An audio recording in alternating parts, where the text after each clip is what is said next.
19h à Cotonou. Mesdames et messieurs, bonsoir. Merci d'être une fois encore au rendez-vous de la grande édition du journal télévisé sur ESAE TV. Dans un instant, les principaux titres des informations à développer.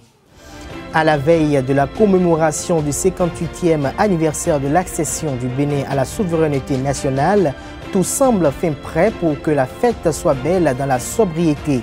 C'est la ville vitrine du pays qui accueille les manifestations officielles.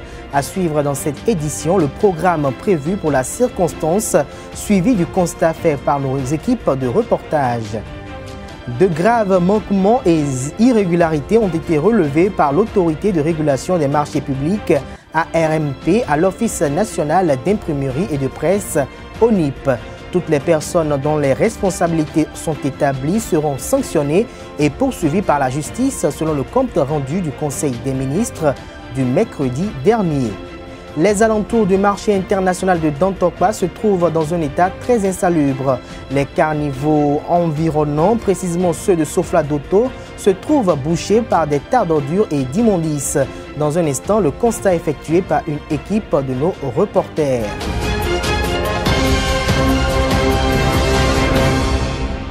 Bonsoir à nouveau, chers amis internautes. Laura Flessel, la ministre française chargée de la jeunesse et des sports, est à Cotonou. Au cours de son séjour, elle va tenir un tête-à-tête avec son homologue béninois demain vendredi. Les deux personnalités envisageront les liens de coopération entre les deux départements ministériels. Un autre point dans l'agenda de Laura Flessel, le développement de l'escrime, sport d'origine française, dont la fédération est présidée au Bénin par Jacques Okumasu.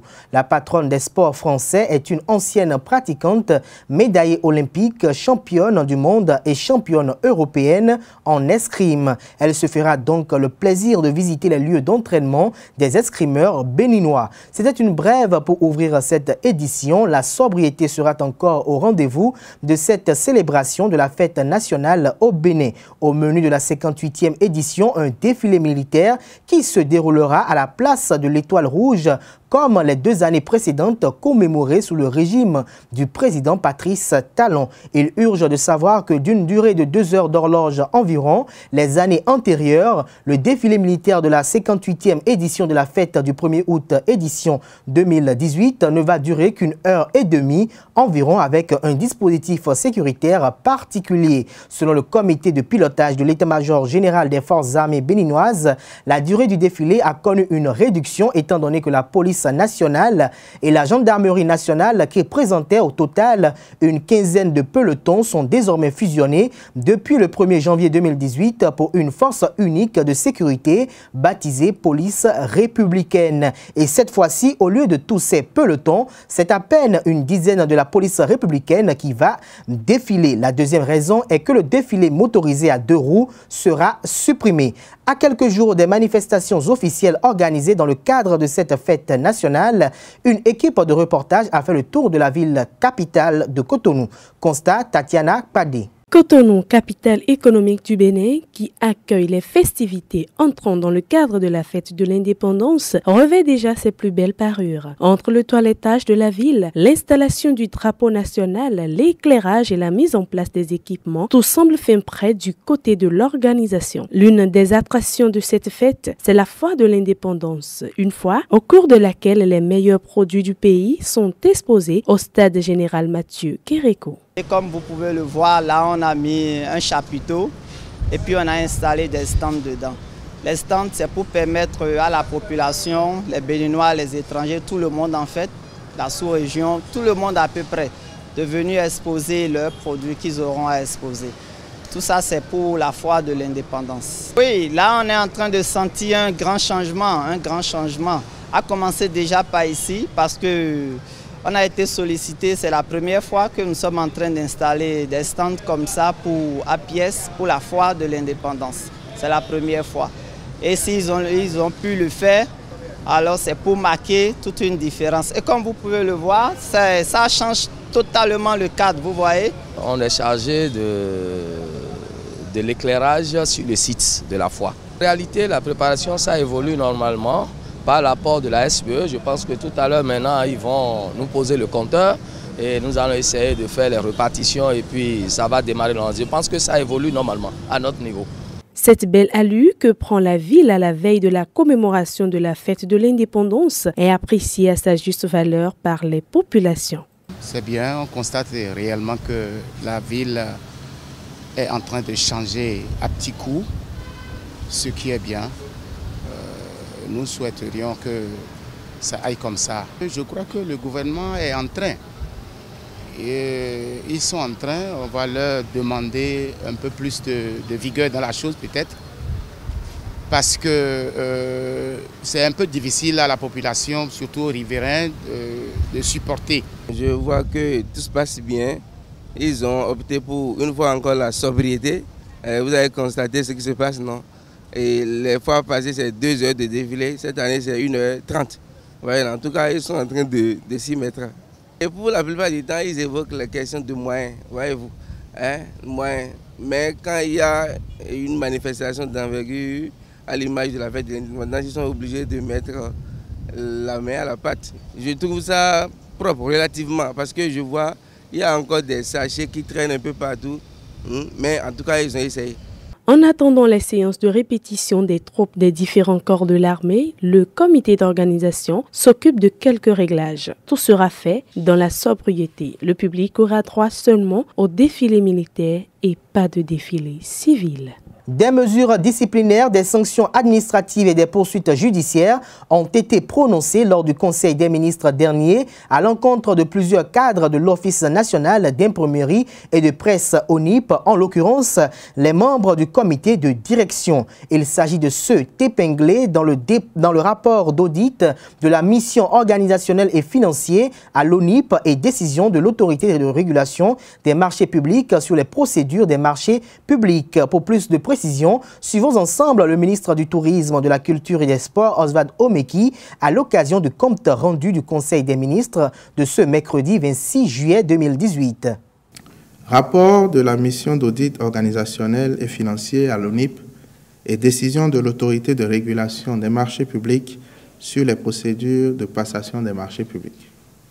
Ce rapport d'audit et les décisions de l'autorité de régulation des marchés publics mettent en exergue de graves manquements dont l'irrégularité de la procédure d'acquisition des intrants d'imprimerie et de 5 machines d'imprimerie au titre de l'année 2016, l'exécution de marchés publics non prévus au plan de passation des marchés publics 2017 et des irrégularités dans les procédures de passation des marchés publics.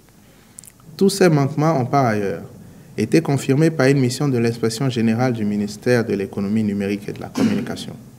C'est pourquoi le Conseil a instruit la ministre de l'économie numérique et de la communication à l'effet de prendre les mesures disciplinaires et les sanctions administratives à l'encontre de toutes les personnes impliquées et de relever les membres du comité de direction de leurs fonctions respectives sans préjudice des poursuites judiciaires que pourra engager à leur encontre le ministre de la Justice et de la Législation. Le désormais ancien procureur de la République près le tribunal de première instance de première classe de Cotonou, à travers un point de presse dans la matinée de ce mercredi avant sa promotion lors du Conseil des ministres, a rendu public le point des différentes activités du parquet de Cotonou. Il invite les conducteurs d'automobiles à ne plus laisser les véhicules en panne au bord des voies. Il a également fait le point de ces différentes rencontres effectuées avec les assureurs, les banquiers et les conducteurs du littoral. Le parquet de Cotonou a une fois encore réaffirmé son engagement à en découdre avec l'illégalité et l'illégitimité sur son territoire de compétence qu'est Cotonou. Suivons ensemble Ulrich Gilbert Togbono avec Barel Saïzonou pour plus d'explications. Dans le cadre des activités du parquet de Cotonou, le procureur de la République près le tribunal de première instance de première classe de Cotonou a rencontré le 29 juin 2018 les directeurs des assurances et leurs responsables en charge des sinistres pour une séance de travail au parquet de Cotonou. Au regard des déviances observées dans la gestion de certains dossiers, le procureur de la République a instamment convié les assureurs à plus de diligence dans le traitement des dossiers de sinistres sous peine de poursuites judiciaires. Le 13 juillet 2018, les promoteurs des casinos exerçant sur le territoire de Cotonou ont échangé avec le procureur de la République. Ils ont aussi été invités à se conformer aux normes régissant leur secteur. Au cours de ces diverses rencontres, le parquet de Cotonou a invité ces acteurs suscités à s'approprier les textes communautaires, législatifs et réglementaires consacrant leurs activités, notamment la loi sur le blanchiment des capitaux et le financement du terrorisme. Par ailleurs, pour diminuer le taux des dossiers d'accidents sur son territoire, le parquet de Cotonou, après avoir rencontré tous les syndicats des conducteurs, a invité ceux-ci à sensibiliser les conducteurs de tout véhicule à dégager leur engin de la chaussée en cas de panne. À défaut pour tout contrevenant de respecter cette prescription, le commissaire service constat accident de la ville de Cotonou a été instruit pour prendre ses responsabilités en de pareilles situations.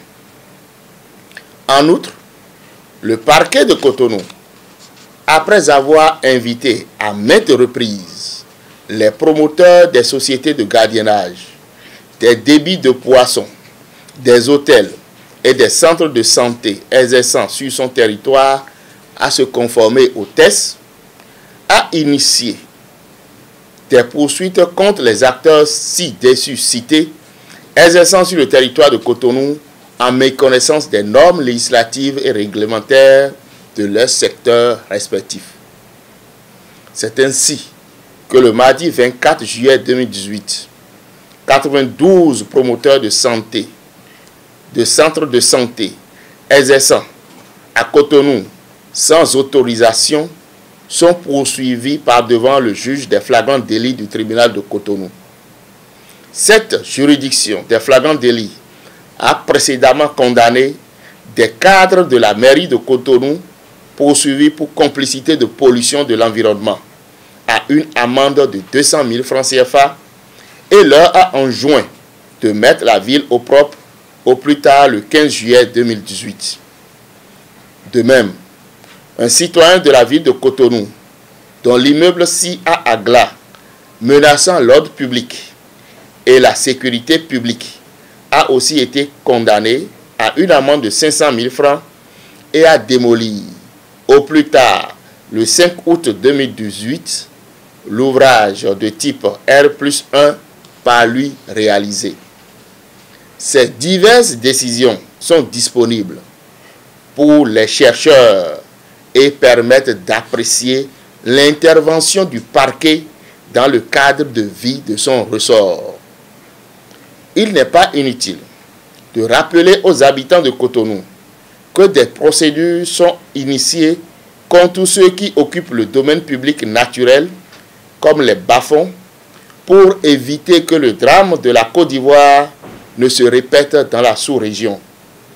Il en est de même pour ceux qui ont vendu ou acheté les réserves administratives en méconnaissance des règles régissant ces transactions. Enfin, pour permettre aux officiers de police judiciaire et à tous les agents de poursuite de mieux maîtriser la législation nationale en matière de cybercriminalité et de cybersécurité, le parquet de Cotonou a édité un ouvrage intitulé « Un outil processuel dans l'univers du numérique » qui est déjà disponible. Lieu dédié aux activités commerciales, le marché international de Dantokpa est devenu, par la force de ses usagers, un endroit où les ordures, les immondices et les êtres humains se côtoient allègrement en toute quiétude. Le manque d'hygiène et d'assainissement peuvent pourtant avoir de graves conséquences sur la santé des usagers de ce marché. Les caniveaux non loin sont dans un état très insalubre, sans pareil. Ophélia Toupé pour plus de détails à travers le reportage suivant. Inondés de sachets plastiques, d'eau souillée, de boue, de bordures verdâtres et de tas d'ordures, les caniveaux du petit marché Sofladoto du quartier Saint-Michel à Cotonou dégagent de fortes odeurs de pourriture et d'urine. Des riverains y jettent leurs déchets ménagers, les matières fécales et parfois même y font leurs besoins. Une réalité que vivent pas mal de clients, commerçants et autres usagers pour qui ce n'est pas chose aisée de respirer de l'air pollué et de côtoyer toutes ces ordures.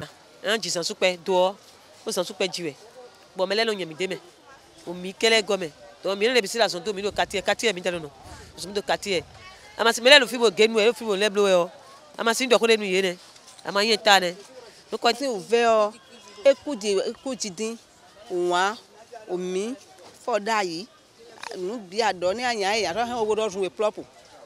Il y a un jour, il y a un noté alors qu'il y a mêlé à deux et beaucoup. Vous donnez des maillons, ou à maman logbe, mais fils ça.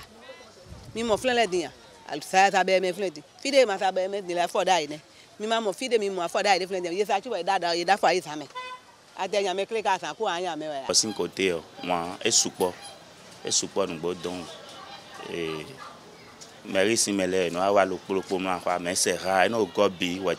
usagers victimes de malpropreté témoignent des efforts fournis par la mairie dans le but d'assainir la zone en vain. Ils adressent des suggestions aux autorités étatiques en vue d'améliorer la situation.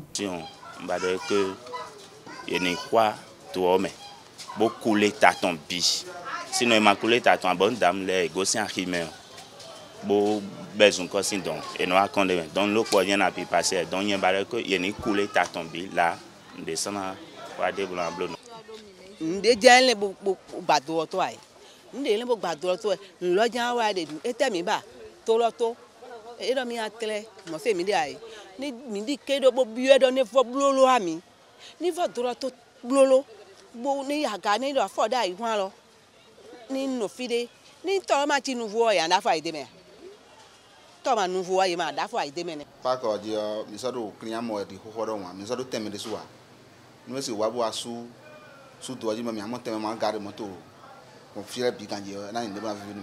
En attendant d'être entendu par les autorités, ils souhaitent une amélioration de l'état des lieux pour vivre sainement. La direction des établissements privés d'enseignement supérieur sous l'égide du ministre de l'Enseignement supérieur et de la Recherche scientifique Marie-Odile Atanasso a échangé avec les promoteurs des établissements privés d'enseignement supérieur sur la portée du cahier de test et du cahier de présence dans le suivi pédagogique. Plus d'une cinquantaine de responsables des établissements privés d'enseignement supérieur du Bénin ont pris part à cet atelier de formation et d'information qui s'est déroulé à l'Infosec de Cotonou, animé par le professeur Dodi Amouzovi. Cet atelier a informé, formé et sensibilisé les acteurs de la chaîne pédagogique au niveau des EPS en matière de bonne tenue des cahiers de test et de présence.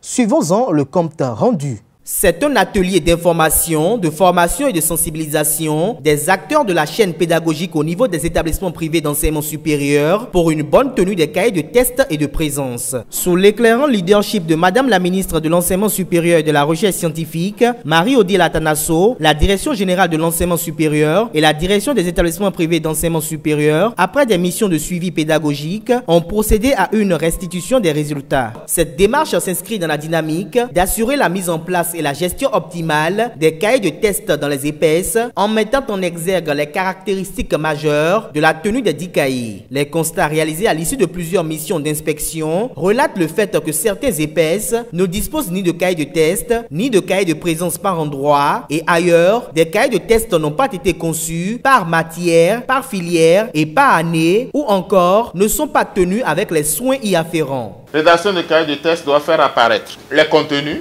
les objectifs et les compétences mises en œuvre,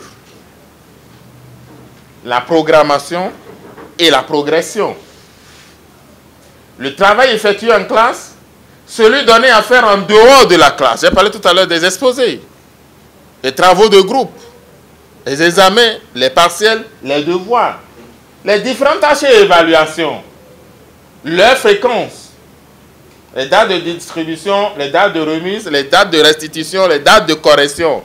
Vous serez complet quand toutes ces informations existeront dans les cahiers de test.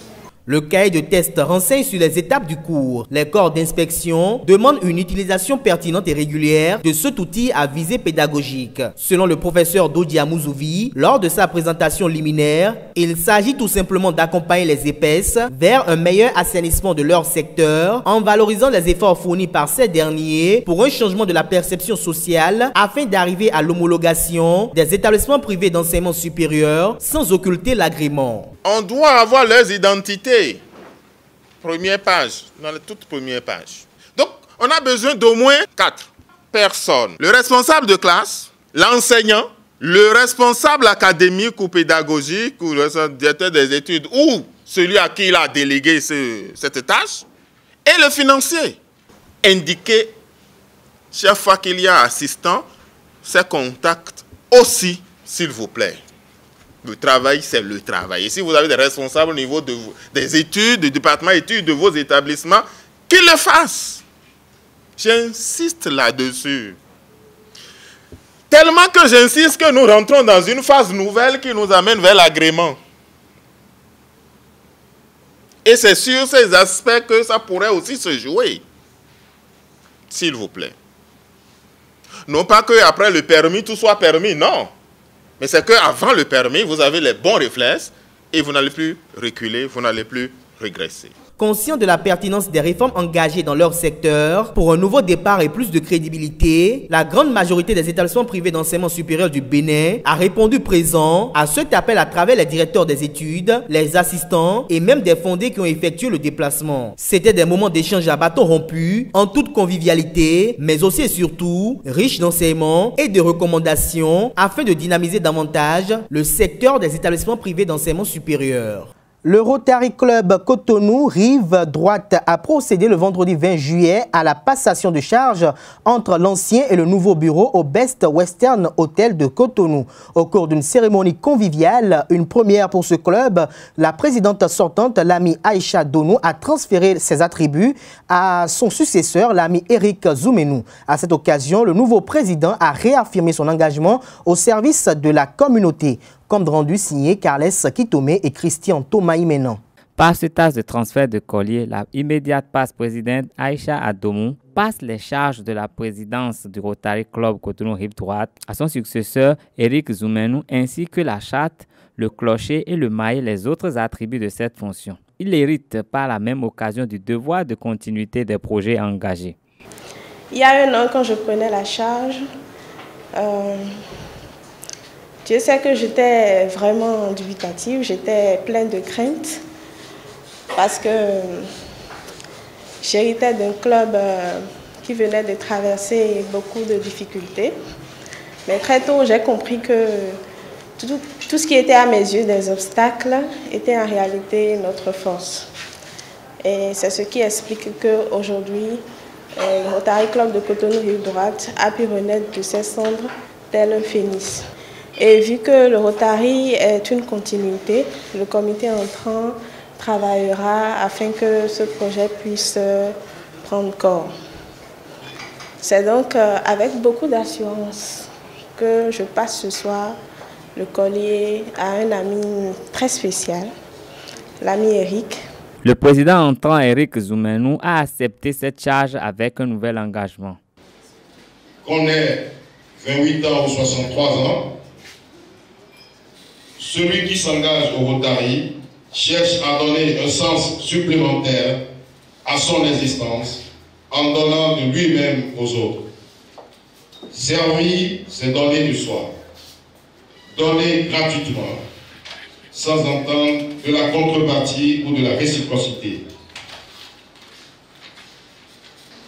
C'est donner au-delà de soi, à l'autre, car l'autre est plus important que soi. Servir au Rotary, c'est savoir s'effacer devant celui qui fait mieux que soi.